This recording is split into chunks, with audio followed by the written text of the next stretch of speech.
Why suffering? Luangpor Teean Suvano. Preface.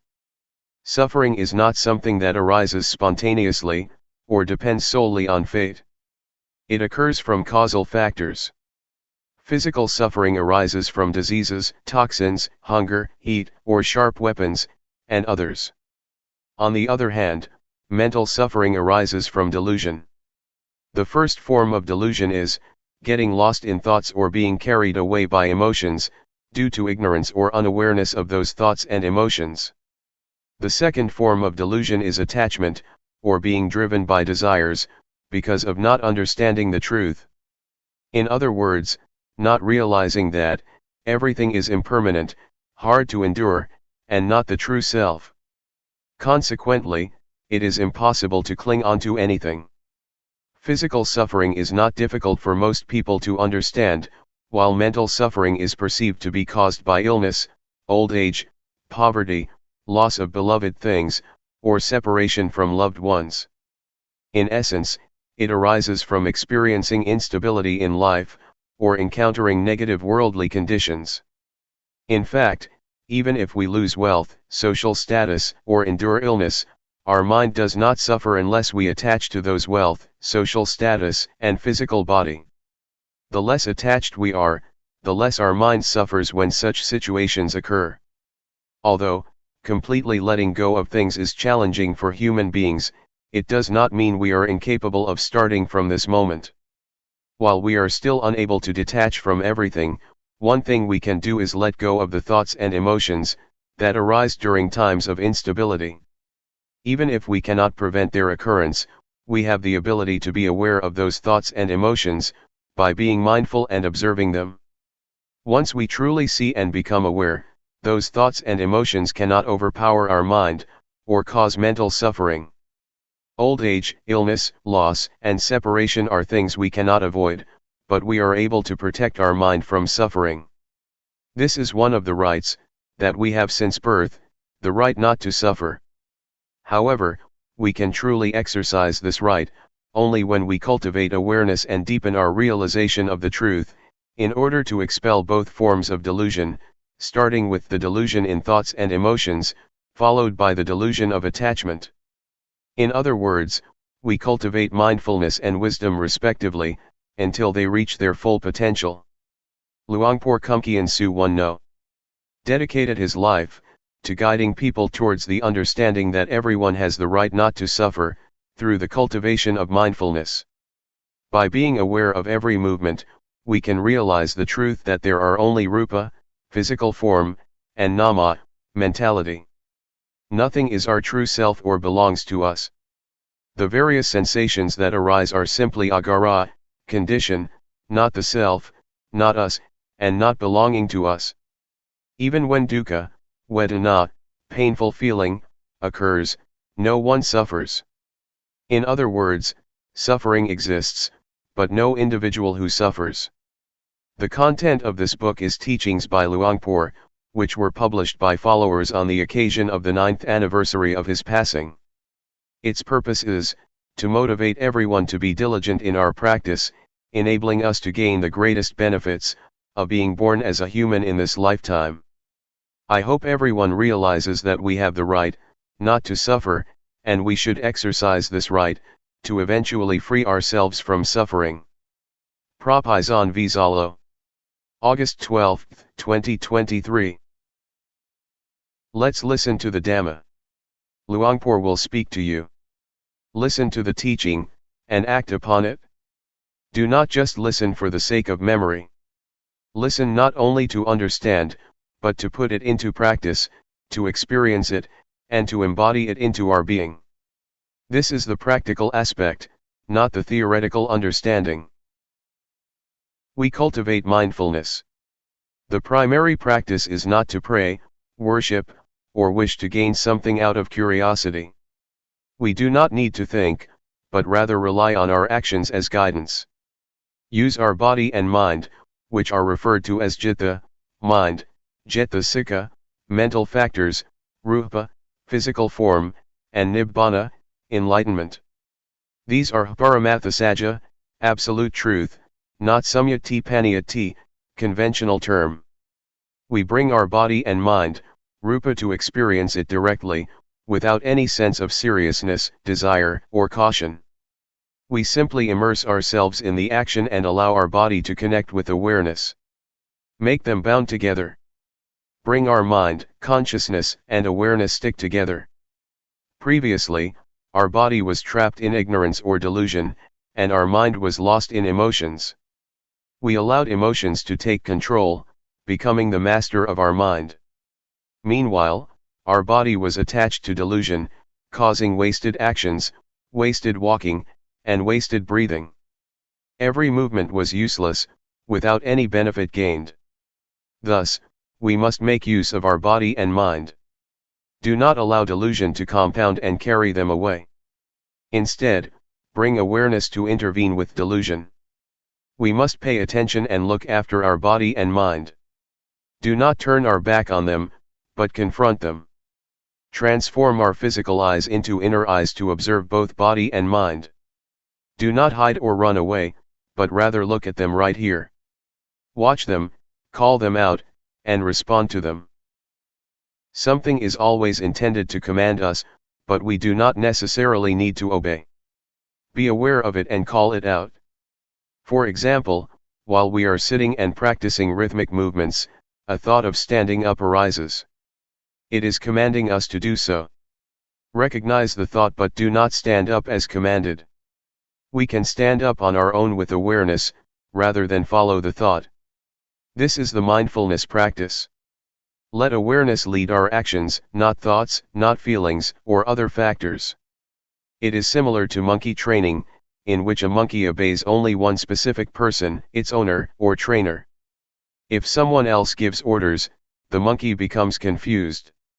Like when it climbs a coconut tree, and someone says, "Get a coconut over there." The monkey will be upset and shake the tree, refusing to do so. It waits for the owner to command. If the owner says, "Come on, try again. Get that coconut," the monkey will go and touch it. Then, the owner approves yes. It will grab that coconut right away.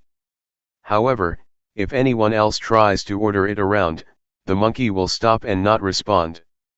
This is monkey training and also applies to elephants, cows, buffaloes, pigs, dogs, and other wild animals. Sometimes, the animals can recognize the command stop. They will immediately stop their action. To train ourselves is the same.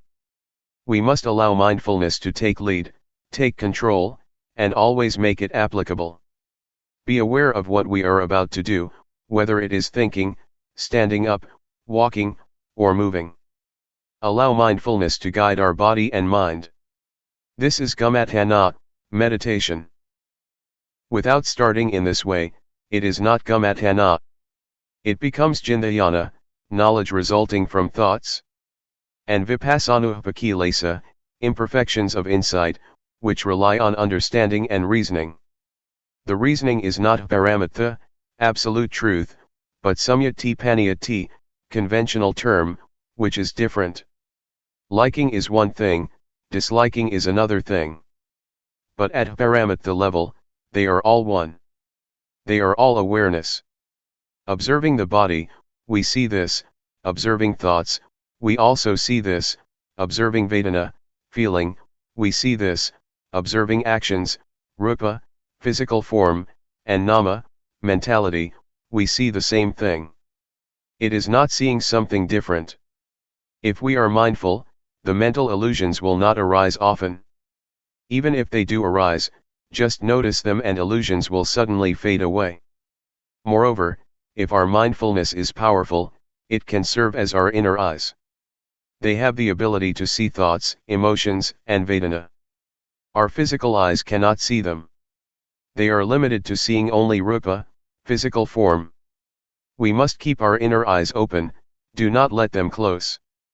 Closed means diluted. Meanwhile, awareness is being conscious through the opened inner eyes. Even with closed eyes, we can be simply aware. For example, when we practice rhythmic movements, we can still be aware of our moving hands with closed eyes in the dark, without any light. During walking meditation, we can also walk without looking at our feet.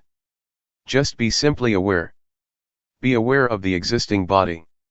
Let's practice this together. This is not a university study, finished with a graduation. But it is finished through our actions. Start with actions and end with actions. It is not concerned with beliefs, religions, genders, races, or languages. It is entirely about actions. Do not get caught up in any views, let them go. Take actions instead. Focus on actions, which are concrete and tangible. We have our own hands, and the movements they make are genuine. This is the real action.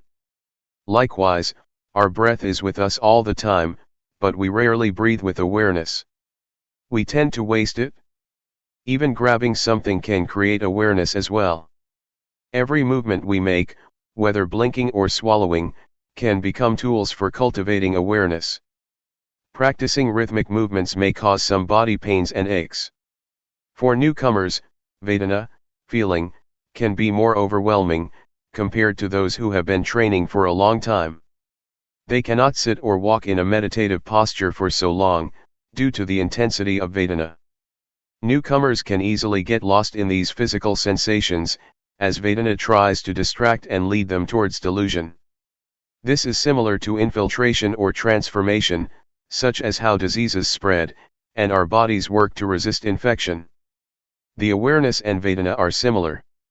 Vedana always uses its greatest power, to force us until we surrender. If we are not conscious or not aware of this, we will easily get caught up in Vedana. It will command us, become stronger, and make us submissive to it. We have to realize it.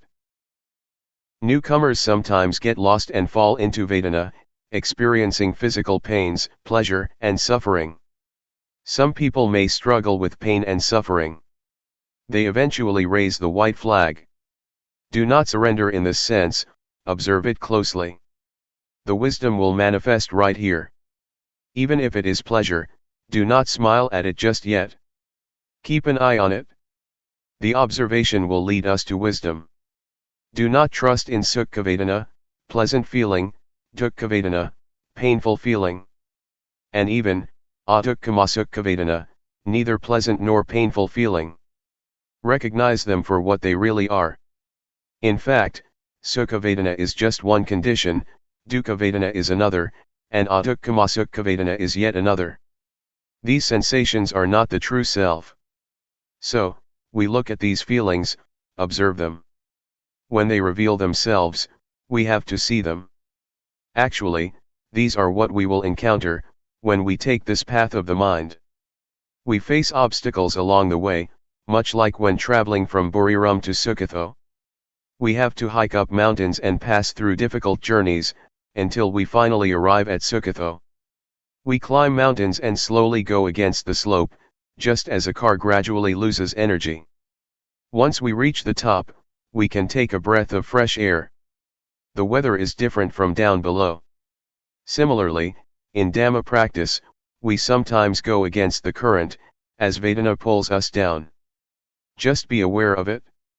Also, the mind that has been like a servant to thoughts, naturally thinks. Even though the mind and thought seem to be the same, they are not. The thought is one thing, seeing the thought is another. We can realize how our mind actually works. During awareness practice, thoughts, may suddenly appear as if emerging from a cave. The body is like a cave, with the mind inside. It comes out fast, enters fast, goes fast, and appears fast.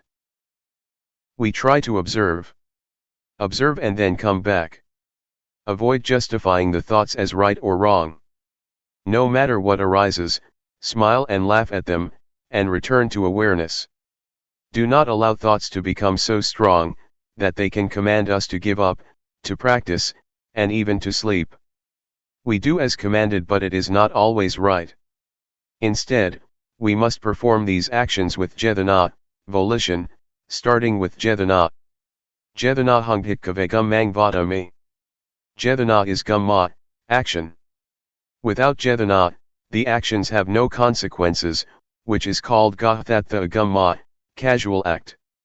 If we act with cetana, it will lead to phala, fruition. This can be considered as magga, path. Knowing with cetana is magga, and awareness is phala. Our actions can become magga and phala. Raising our hands is gamma, and being aware of hand movements is magga and phala combined. We can really feel the sensation when putting our hands on our knees. We can also be aware when tilting and raising our hands up. During the practice of 14 rhythmic movements, or 15 movements counting with our hands on our knees, we precisely sense the gestures. The objects we perceive do exist, and they are not an illusion like what we see in crystal ball gazing. Crystal ball gazing is to create visions, by staring at an object, but it is unnecessary for us.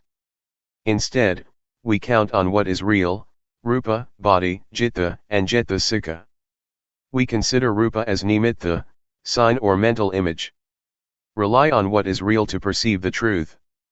Wisdom arises from observing rupa, nama, and sankhara, formation, gaya sankhara, bodily formation, and citta sankhara, mental formation. This is wisdom, which is thoroughly knowing the mass of sankhara, rather than thoroughly knowing nimitta from crystal gazing. Even seeing the Buddha or a Buddha image, is still nimitta. Thus, we must focus on the body or rupa. Consider rupa as nimitta, and be aware of nama, the mind or thinking mind. This is how we realize rupa and nama. See their conditions, recognize their pleasure and pain, and observe their actions. We also see sila, morality, samadhi, concentration, and panya, wisdom, arising in rupa and nama. Similarly, we see punya, virtue, and papa, non-virtue, manifesting in them, not in the temple or in Luangpor. In fact, both punya, virtue, and papa, non-virtue, exist in rupa and nama. Rupa and nama are capable of doing good things. The cultivation of mindfulness is also a good deed. Being aware of our actions does not do any harm. It causes no harm at all, as we remain conscious of our body, speech, and mind. When thoughts arise, simply return to awareness. Do not allow thoughts to command us.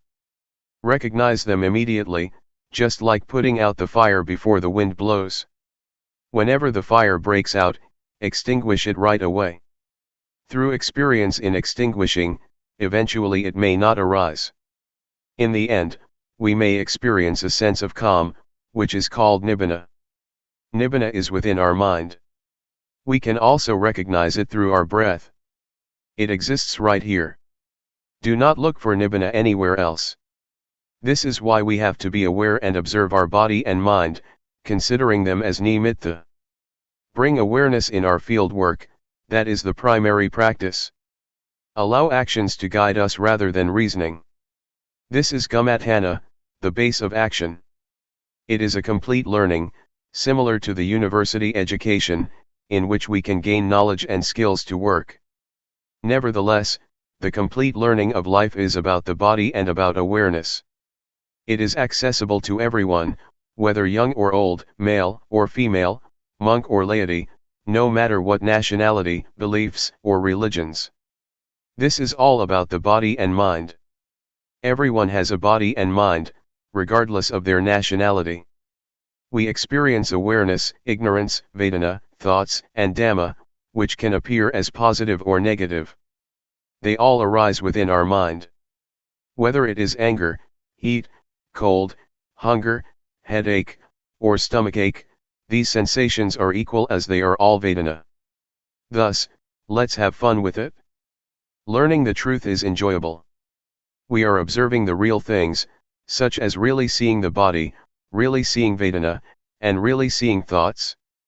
When thoughts arise, they can become so overwhelming that we cannot resist. Thoughts may even blend with emotions. We cannot overcome them without strong mindfulness and awareness.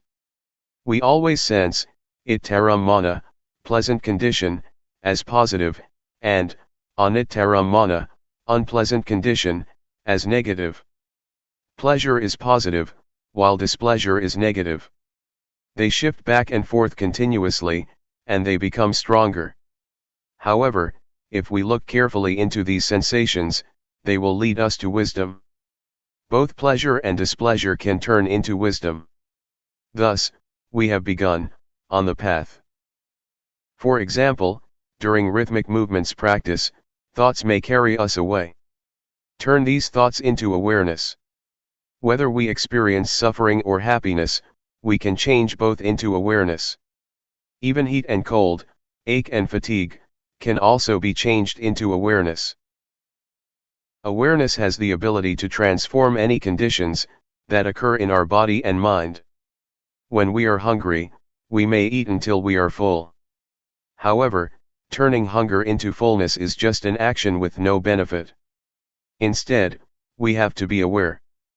Both hunger and fullness are bodily conditions or agara, not a self. Similarly, heat and cold, ache and fatigue, are all just bodily conditions. They belong to the body, not to the self. When we feel pleasant or unpleasant with these conditions, we become lost in delusion. To gain wisdom, we must realize that they are just bodily conditions. Anger, anxiety, and sadness are mental conditions, or agaro likewise. Pleasure that is derived from fulfillment is also a mental condition, not a self. We allow these conditions to develop their influential power, commanding us to keep climbing higher, without ever stopping. If we look at it, we will see. Whatever we see, it all becomes awareness. Whatever we see, it creates awareness. Awareness provides us with answers, and guides us towards life's solution. Life can be revealed.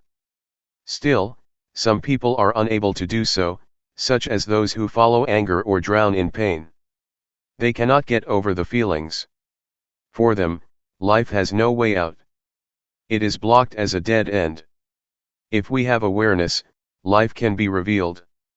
It has passed. It has gone and become vimukti, freedom. With awareness, we can approach Magga and Phala immediately.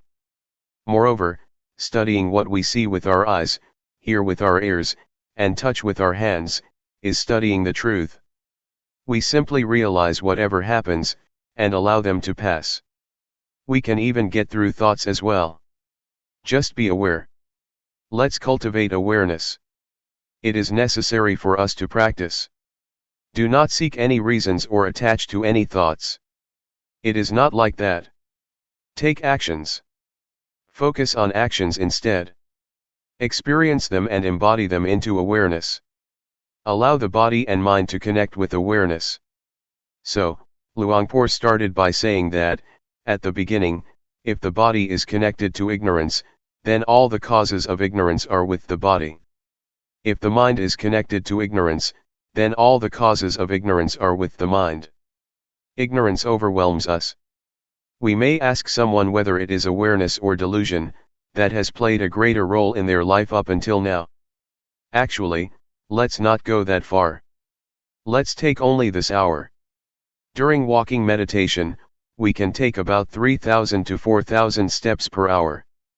If we walk just right with a suitable body swing, we will probably take about 4,000 steps. But will we be aware of every step? Perhaps we are distracted for half of it, and are aware of the other half.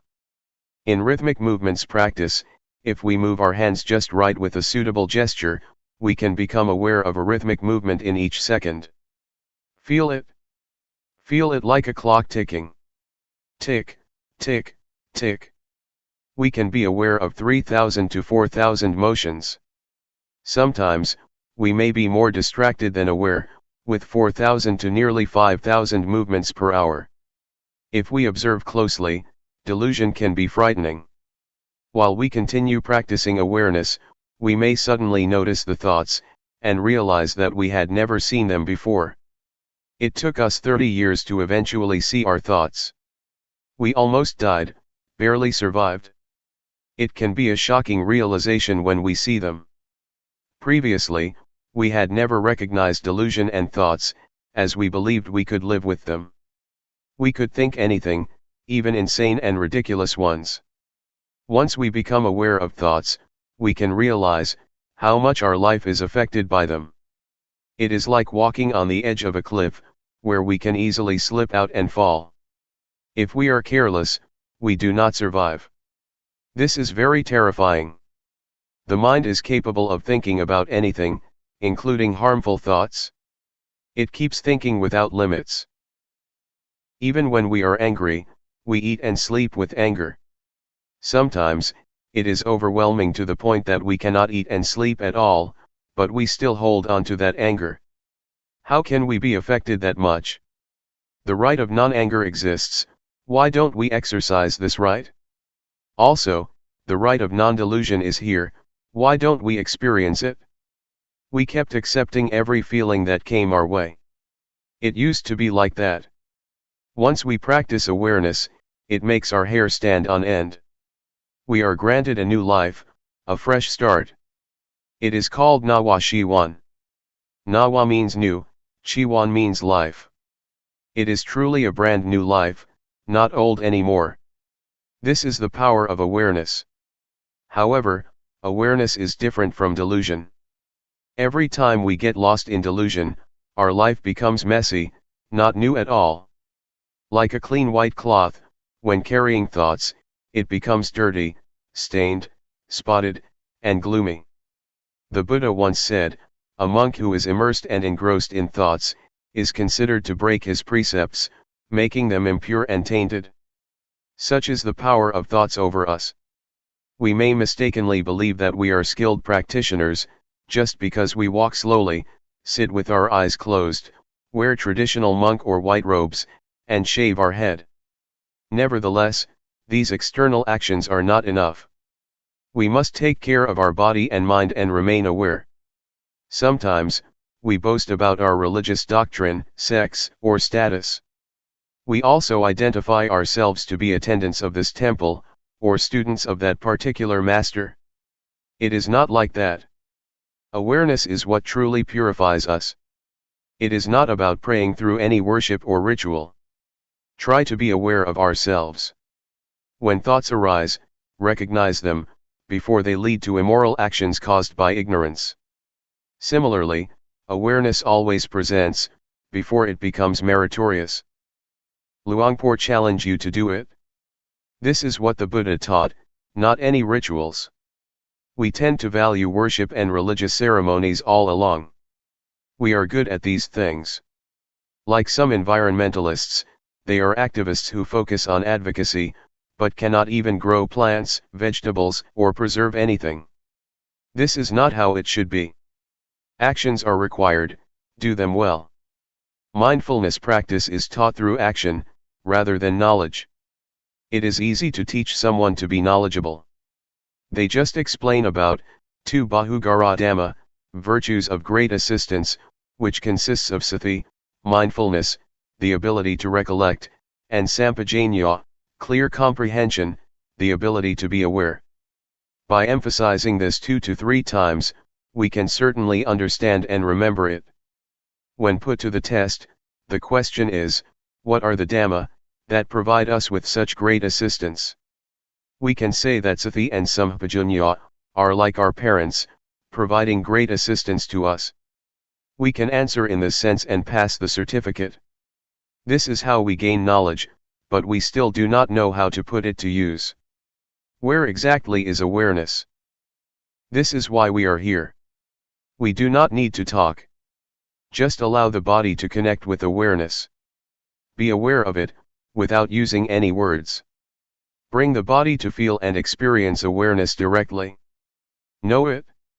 Recognize it. Be conscious before speaking, doing, and thinking. Likewise, be aware while speaking, doing, and thinking. Mindfulness and awareness will suddenly come together at the same time. Complete. Sati and Sampajanya do not separate, they exist together. When we flip our hand, we are aware of it. Even before flipping our hand, we can feel it. While flipping our hand onto its edge, we recognize it. This is a sense of awareness. Raise our hand up. Feel it. Bring it here. Be aware of it. Know it. Know it again. Know it lightly. Know it fresh. And know it purely. Spiritual Tips for Meditators. Part 1. By Luangpor Teean. The Path of Mindfulness. Now I am going to teach you the way to meditate. Please relax and feel comfortable, because what I am going to teach you is based on something you already have in your mind. The teaching that I am going to instruct you in is based on something which is real and genuine, the truth. And the truth cannot be deceived. It cannot be deceived by neither the master nor the students. The master cannot deceive the student and the student cannot deceive the master, once either of them has realized or understands the truth. This is a technique that can be understood by everybody. All of us have mind and body. We also have mindfulness. Mindfulness is a quality of mind that we can cultivate and develop, but it is already in our minds. Once we are mindful or once we are awakened to mindfulness, all of us are the same, but if we do not have mindfulness or if we are not mindful, we are different. Meditating, especially developing mindfulness, does not require special time designated specifically for this technique. It can be practiced all the time in our daily lives. It does not demand special time, mainly because mindfulness is already in our minds. It can be developed through our daily activities. If we practice properly, we will feel that our lives are normal. We cannot practice for others but have to practice for ourselves. We cannot learn from others but have to learn from direct experience. We have to learn by realizing the truth in our minds. The meditation cannot be achieved from memorizing texts or reading books. We have to experience the reality in ourselves. For example, when we think, we have to see, observe, and experience the reality of thoughts, how they arise and how they fade away. These can be learned through direct experience, not through reading books or memorizing texts. What I am trying to convey is what I have realized from direct experience, not from analytical thoughts or knowledge of texts. This realization is based on direct experience that everybody can achieve or realize for himself. When we practice on what we already have. We have body and mind. We practice by using our body as an object, our body's movement. When our body moves, when our hand moves, we should just be aware. The hand is real, the body is real, and our awareness of them is real and can be cultivated. The more we practice, the more awareness we accumulate. This way of practicing asks us to accumulate awareness, until it becomes the dominant quality of our minds. Once everybody has total awareness, everybody will be the same in the sense that their lives are normal. But if we do not have awareness, we behave differently out of hatred, greed, and delusion, which disrupts our lives so that we contradict each other, preventing harmony and creating disunity. So, the point is how to cultivate awareness. The key to Buddhist meditation is cultivating awareness, and I am going to instruct you how. Once we understand and practice by ourselves, we will know ourselves better and live our lives properly. Now I will demonstrate. Everybody, please place your palms on your thighs, sit comfortably, and open your eyes. First turn your right hand onto its edge from your thigh, raise it to the height of your chest, and move it to your abdomen. Turn your left hand from your thigh, raise it to height of your chest, and move it to your abdomen. Move your right hand to your chest, move it out, lower it to your thigh, and turn it down. Raise your left hand to your chest, turn it out, lower it, and turn it down. Again. Please try to be aware of every movement, aware, not focused. Feel Feel the sensation of your body. Just make it natural. Just feel it. That is the way to develop awareness naturally. Sometimes thoughts will sneak into our minds, just open yourself up to them but don't follow them. Once we are aware of our thoughts, we return to our body, to the movement of our hands. This method does not encourage one to stop thinking but just to be aware of it. In fact, we cannot stop thinking because it is the nature of our mind to think. We should be open to all kinds of thoughts, but do not follow them or repress them. Just be aware. With awareness, we will be firm and not react to our minds, either positively or negatively. This is the introduction. I would like you to try, to practice, to feel yourselves and see how it affects your mind. When you place your hand on your thigh, do you know where your hand is? Once you know where your hand is, you have already cultivated knowingness, that is to know, to feel where your hand is. And the practice of mindfulness is based on this awareness. When you turn your hand on your thigh, do you know the position of your hand? You know where your hand is, right? Raise your hand. Is it on your thigh? Where is it? Who knows the position of your hand? You or other people? Can anybody know for you? Is it only you that can be aware of where your hand is? No, no, no, be aware, be aware, be aware.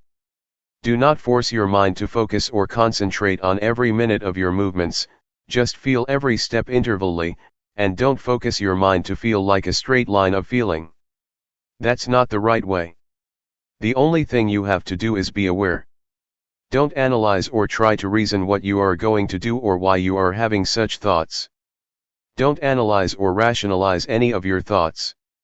Do not make judgments, whether this thought is good or not, just be open to it, be aware of it, with no blame, no repression, and no stopping, just be receptive to the thoughts. This will enable awareness to develop quickly. Keep practicing, keep doing, and keep being aware of your body's movement. It does not need to be the movement of your hand, but can be the movement of your breath. When you breathe in and breathe out, these are also your body's movements. When you walk, try to be aware of your walk, be aware of whatever your movement is. Be aware of every position, and whatever you do try to be aware of only one posture. When you walk, just be aware of your walking, do not be aware of your breath. But if you want to be aware of your breath, that's okay as long as you choose only one object. Do not use too many objects or they will confuse you. The point is that whatever thoughts arise, just be aware, and come back to your body's movement. Do not be caught up in your thinking process or your thoughts. If you feel tired or tense after sitting for a long time, change your posture. While you change your posture, please be mindful, don't change it hastily out of impulse or out of unmindfulness.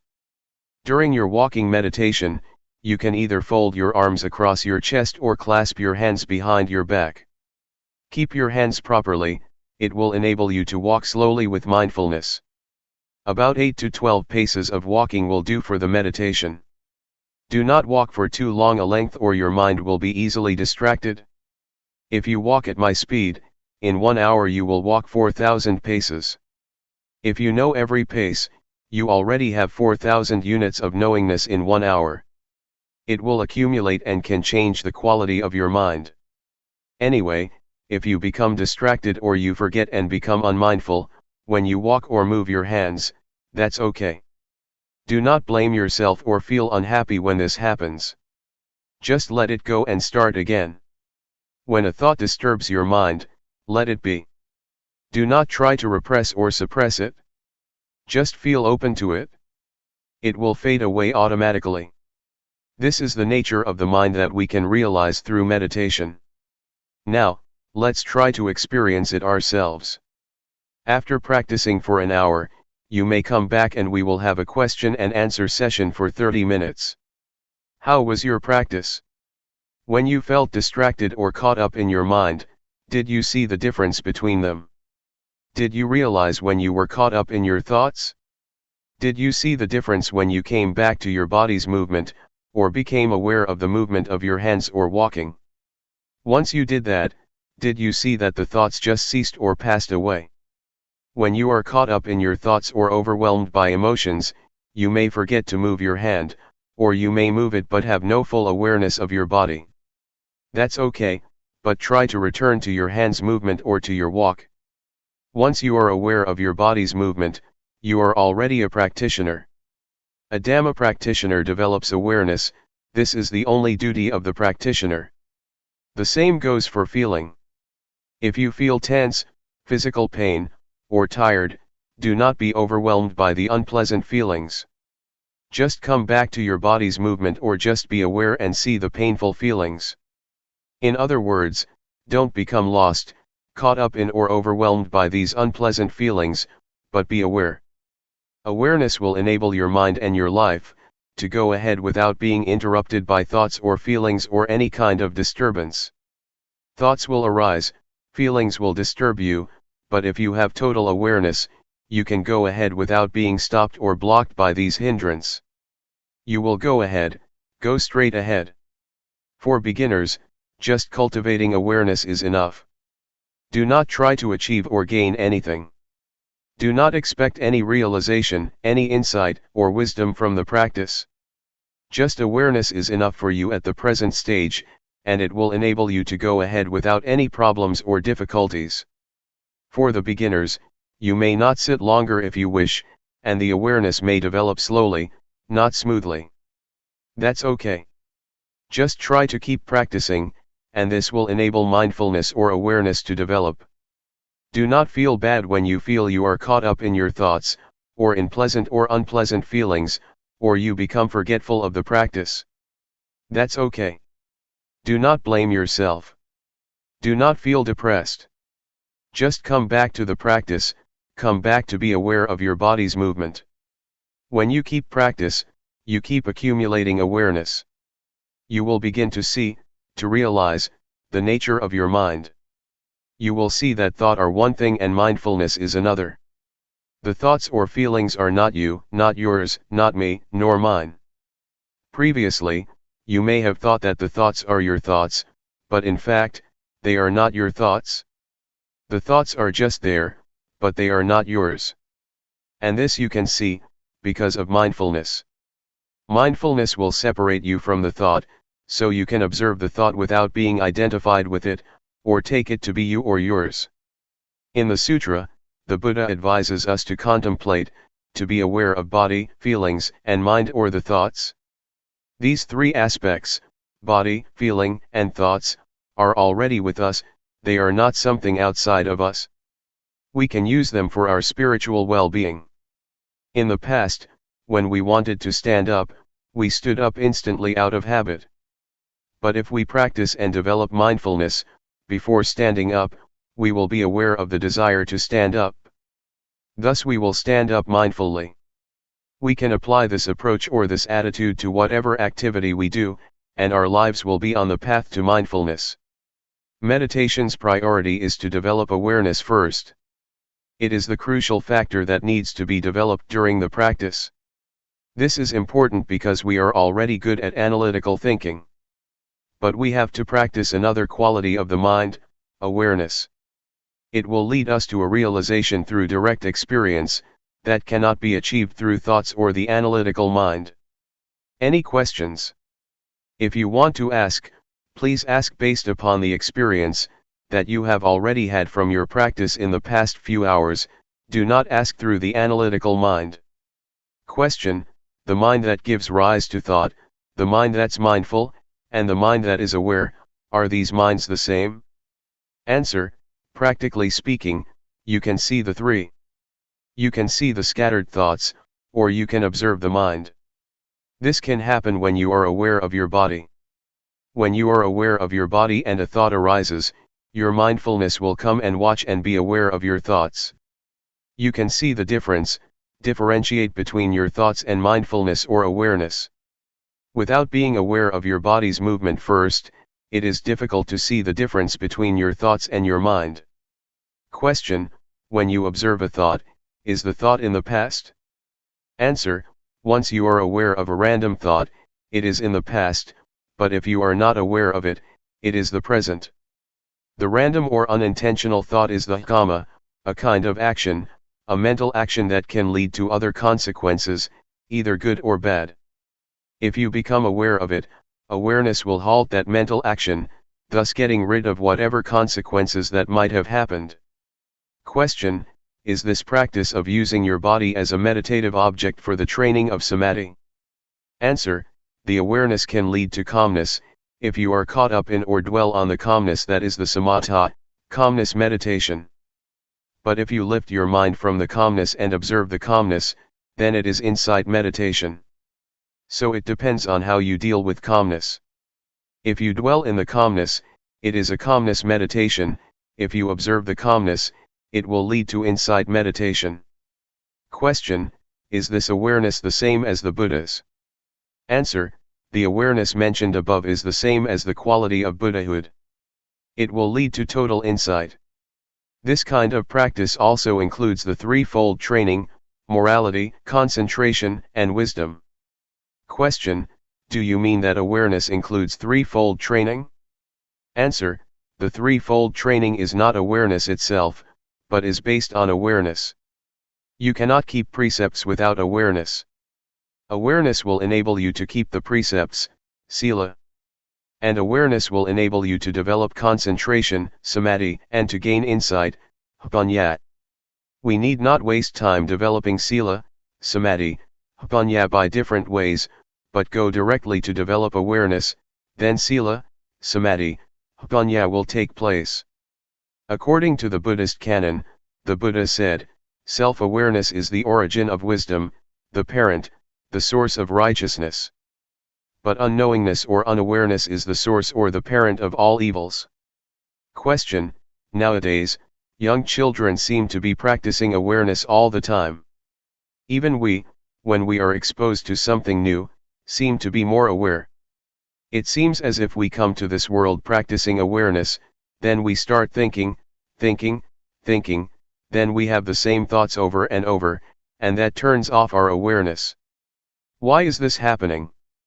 Answer: it is because we have eyes, nose, ears, mouth, and body, the 5 sensual bases, and mind, the 6th base, to understand the world. We use these 6 bases to have contact with the world, and this leads us to a lot of concocted mind. We think a lot because we have a lot of contact with the outside world. That's why our minds become busy and keep thinking all the time. We ignore another quality of the mind, awareness. That's why we have to come back again, because we have ignored it for such a long time. We have occupied ourselves with thinking, because of our contact with the outside world through the 5 sensual bases. Awareness will liberate us from all unpleasant events and unfetter our minds. It will liberate us from all hindrances and fetters. I can assure you that awareness will rescue our lives. Regardless of nationality or race, we can be united. Regardless of our differences, we have one thing in common: awareness. Awareness is in every person. So, I would like to encourage you to develop awareness, so that we will go beyond nationality and race. After the practice, do you feel that you can get in touch with awareness, the awareness in your mind? It is an quality inherent in you, that leads you to get in touch with it. Question: it's very hard to slow my mind down. Answer: we are not going to stop the thinking process, we are not going to fight it. If you fight it, you are going to be tired, because it is very difficult.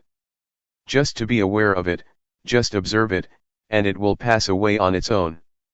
Do not try to get rid of it. If you try to get rid of it, you will feel exhausted. Sometimes, you may find your mind was more scattered during the practice than during your normal daily life. The more you practice, the more your mind is scattered. Sometimes this happens to practitioners, but that's normal. Just be aware of it and ignore it, and try to be aware of your body's movement. The more you keep coming back, the more awareness will accumulate. Just keep coming back. Do not try to fight your thoughts. June 1, 1997. Cultivating awareness. The Buddha said that there are 5 hindrances to meditation: The first is drowsiness, the second is agitation or restlessness, the third is doubt, the fourth is sensual desire, and the last is ill will, hatred, or irritation. Doubt means that one feels uncertain, whether the practice is right or wrong, so he just stays on the edge, and cannot commit himself to any kind of practice. You may encounter any of the 5 hindrances. That's alright, it's even beneficial. Try to observe the hindrance rather than following it, or being overwhelmed by it. To observe is to keep your mind from identifying with these 5 hindrances. For example, when you feel sleepy, instead of lying down and following the drowsiness, just try to observe it, and the awareness will lift your mind from being drowsy.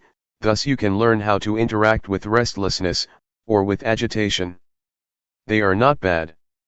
They can teach. Yet, there are people who, with total awareness in their minds, can go straight through their practice without being caught up in, or dwelling on the 5 hindrances. Awareness not only helps us overcome the 5 hindrances, but will also lead us beyond delusion to insight, or wisdom. When one is unmindful, unaware, or becomes caught up in one's thoughts, one cannot see things clearly and is overwhelmed by delusion. Yet once one becomes aware or free from the 5 hindrances, one can go further to experience insight. Because one accumulates awareness all the time, and awareness enables one to see things as they are, not distorted by bias or scattered thoughts, so that one can achieve insight. The insight that can be experienced from this method of meditation is the insight into the body and mind. You can see that the sense of us or me, in fact, is only the combination of body and mind. You will understand the nature of rupa, the form or body, and nama, the mind. You will see how they interact with each other. With this insight you will have a clear understanding that goes beyond the concept of me and mine, just body and mind, not the sense of self. With the insight into body and mind, you will know and be able to differentiate between thoughts and awareness. So far, you cannot differentiate between these two because they come together, but if you have insight from awareness, the thoughts and the one who thinks or observes can be differentiated. Such realization or such direct experience is what we call wisdom, because it liberates us from hindrances and suffering. It is wisdom, and at the same time it is magga, the path. It is both the path and the end, the wisdom. If you practice properly, you will see that at the beginning it is mindfulness, in the middle it is mindfulness, and at the end it is also mindfulness. It is both means and end, path and wisdom. What I just said is quite ahead of you. It is a state that you may not have experienced yet, but I wanted to inform you of what you are going to realize, if you practice properly and continuously. Please try to concern yourselves with what you are practicing now. Just be aware, and once you keep practicing, results will come on their own without any attempt on your part. Therefore, put your effort into the practice. Awareness from this practice will get rid of delusion. The more you are aware, the less you are unaware. Unawareness is identical to delusion or ignorance. If you accumulate awareness through this method, it will form a solid base for keeping moral precepts, for concentration, and for wisdom. You will live your life morally once you have full awareness. At the same time, you will also have calmness or concentration, once you are fully aware of what you are doing. Meanwhile, insight can take place with awareness. Thus, awareness can lead us to the totality of life, the totality of education or training. Awareness or mindfulness enables us to awaken. An enlightened one is one who has total awareness, total mindfulness. Buddha said many times that the Arahant, the enlightened one, is one who has full mindfulness and awareness in every moment of his life. His experience is like traveling in a freeway on which he can move ahead without any obstructions. Mindfulness is like this: you are not caught up in any thoughts, but move straight ahead in your life. You can learn a lot from this practice. You can understand a lot of things in Luangpor Teean's mind. It is as if your life is the texts, your practice is the texts, and you can gain a lot of knowledge from it. Your experience is the source of knowledge that will enrich you. I would like to persuade you to see for yourself. Try to see it, experience it, and it is within your capability to understand it. I would like to encourage you to learn more and more from the practice. This is not some kind of propaganda or an advertisement, but just an encouragement. Practice like this is sort of forming a new habit of awareness. Right now, we have the habit of unawareness, of doing things out of habit without awareness, but if we accumulate awareness, a new habit will be formed, and whatever we do, after we practice properly, we will be aware of our daily movements. But if we do not practice, we will easily fall back to delusion, to our forgetful habits. So, please try to accumulate awareness and try to be mindful. Another point that I would like to emphasize is that, awareness is not a quality confined to myself or monopolized by anyone. It's a quality inherent in all of you. You are all capable of increasing and developing your mindfulness, not only in this room but also in your daily lives. That's all I would like to share with you. The only thing you should do is to realize it yourselves. What I talked about is not for you to memorize but for you to experience yourselves through practice. Both of us will stay here for more than a month. Should you have any problems, please come and talk with us. Question: awareness is not limited to our hands movements only, right? Can it be expanded to things like scratching itches? Answer: that's right. Whatever you do, whether coarse or subtle, breathing or swallowing saliva, or even when you just raise your hand to get something, be mindful. Just be aware of whatever you are doing. That's the proper way to practice. Question: if one moves without awareness, is that ignorance? Answer: yes, that is a kind of ignorance. There are many kinds of ignorance. The most fundamental ignorance is of the things that cause suffering to you, whatever kind of thoughts or understanding that troubles you, or creates suffering for you. Question: the Buddha's awareness is the same awareness that we are talking about, except his awareness is continuous, right? Answer: yes, it is the same, but the awareness of the Buddha is not only continuous, but is also awareness in its totality, awareness that replaces ignorance to the extent that there is no residual of ignorance left. But for us, we still have ignorance, our awareness still broken. Question: what is the difference between the awareness of Sotapanna, Sakadagami, Anagami, and Arahant? Answer: the awareness of these four enlightened beings are different in terms of degree, and also in terms of quality. The first stage of enlightened being, Sotapanna, has awareness that can get rid of the strong sense of self and uncertainty. The second stage of enlightened one, Sakadagami, can eradicate sensual desire and repulsion almost completely. For the Anagami, sensual desire and repulsion are eliminated completely. It is the different degrees of awareness that leads to different qualities. It is as though we are climbing up a ladder. In the first stage of enlightenment, the awareness is less powerful than that of the Arahant, or the last stage of enlightenment. For example, when we get angry at something, we will think about it over and over again. But for the enlightened one, especially the third one, Anagami, once anger occurs, it just happens and he can let go of it. It just occurs one time and then he goes beyond the anger. Anger is eradicated by total awareness, or wisdom. It's like a heated iron, once we touch it, we should feel the heat and never touch it again.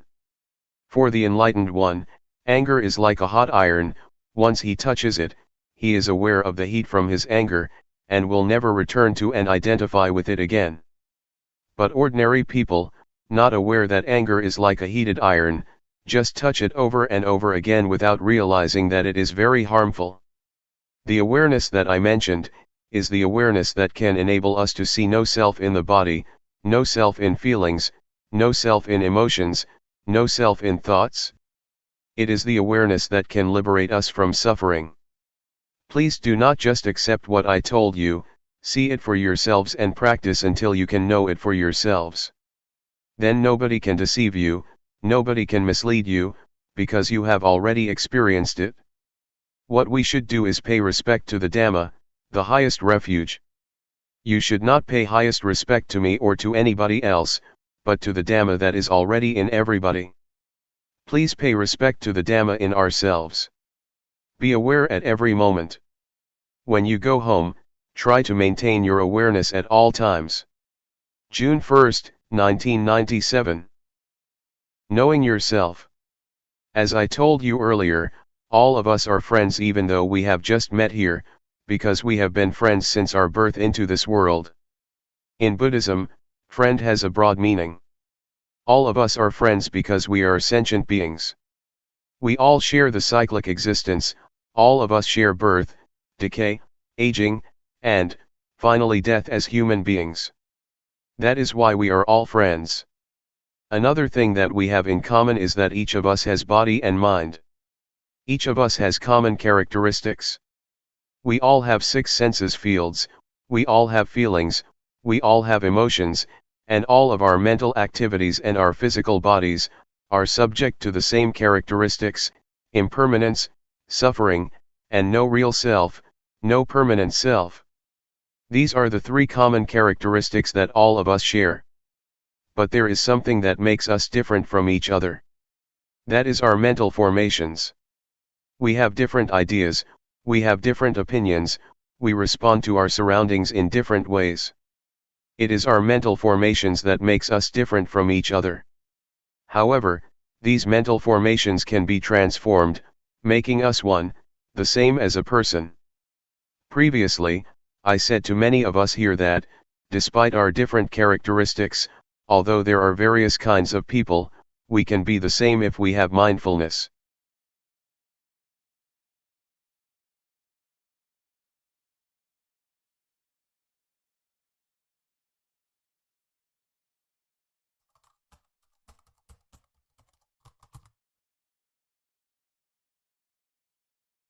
May all beings be at ease, whatever living beings there may be, whether they are weak or strong, omitting none, the great or the mighty, medium, short or small, the seen and the unseen, those living near and far away, those born and to be born. May all beings be at